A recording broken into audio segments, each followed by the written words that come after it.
Now before the feast of the Passover, when Jesus knew that his hour had come to depart out of this world to the Father, having loved his own who were in the world, he loved them to the end.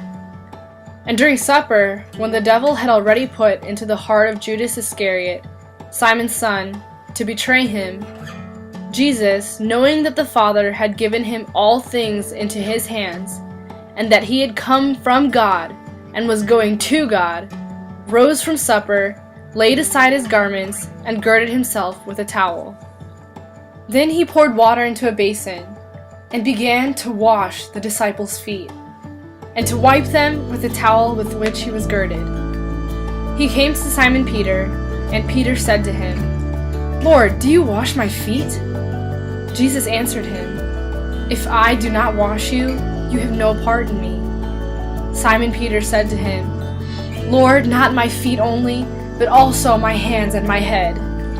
Jesus said to him, "He who is bathed does not need to wash, except his feet, but he is clean all over, and you are clean, but not all of you." For he knew who was to betray him, and that was why he said, "You are not all clean."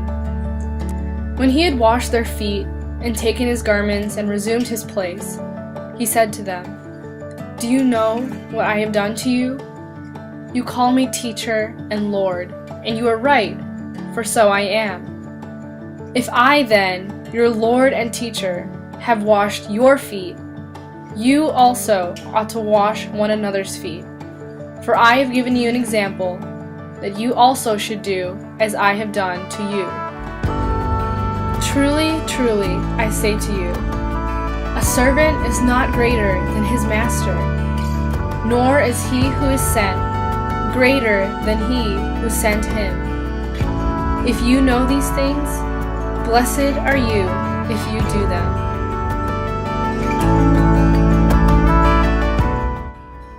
For my action research project, I decided to use the book The Leadership Style of Jesus, written by Michael Youssef, and I focused on Jesus' humility and gentleness.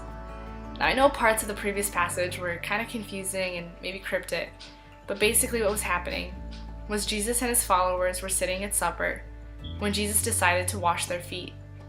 Now, this was so surprising and so shocking for the disciples, because for them, they didn't have paved roads or sidewalks or protective shoes. All they had was dirt, dust, and sandals. So for them, their feet were the filthiest part of their body. And so for Jesus, their teacher and their master, to lower himself and to wash their feet, man, that must have been crazy. And so it really demonstrated that no matter who you are, a leader or a follower, we all really must just serve one another. And so he used this as both a literal as well as a metaphorical way to demonstrate the idea of servant leadership. And so to put this into action, I decided to follow his example and wash the feet of my brothers and sisters. And so as a follow-up question, I asked them, what about Jesus is so special to them? And so I got a variety of different answers from a variety of different people, and it really made me just step back and realize that I truly am part of something bigger than myself. And so as you watch the following video, I hope that you're able to step into the water with them and maybe experience what it'd be like to have your feet washed.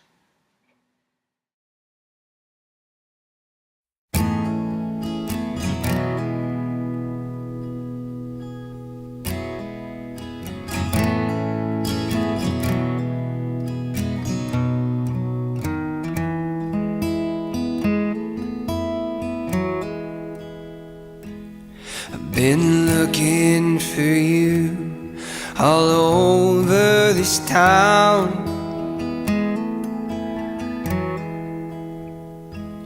I've been looking for truth, but truth won't come around.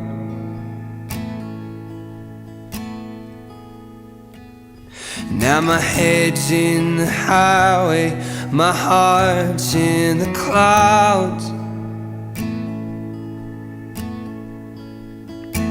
And I'm glad it was you that came looking around.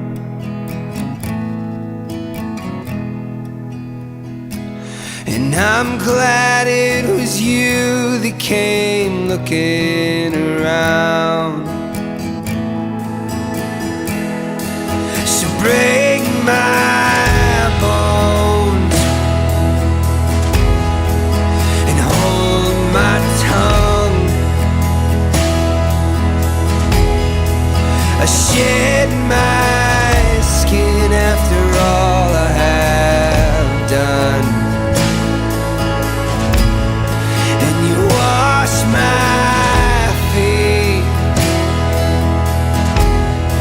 in the river so sweet. I'm a restless soul trying to find who to be.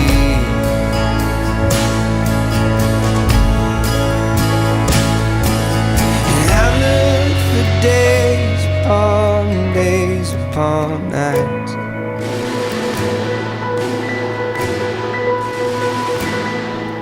I'm sick of the taste of my failure to fight.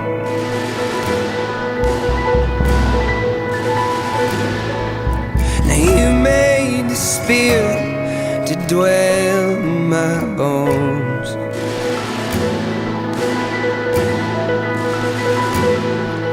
And I wanna fly over old heavy tones for good.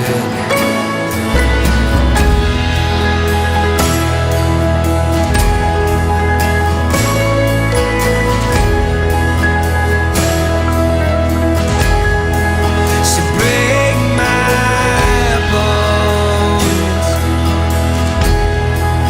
and hold my tongue.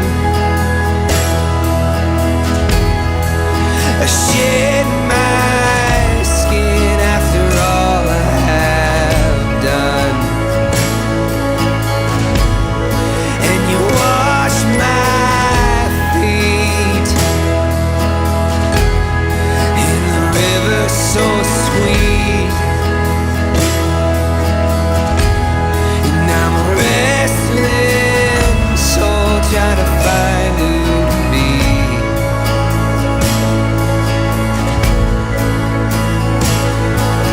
And I hear your voice as I sleep in the night.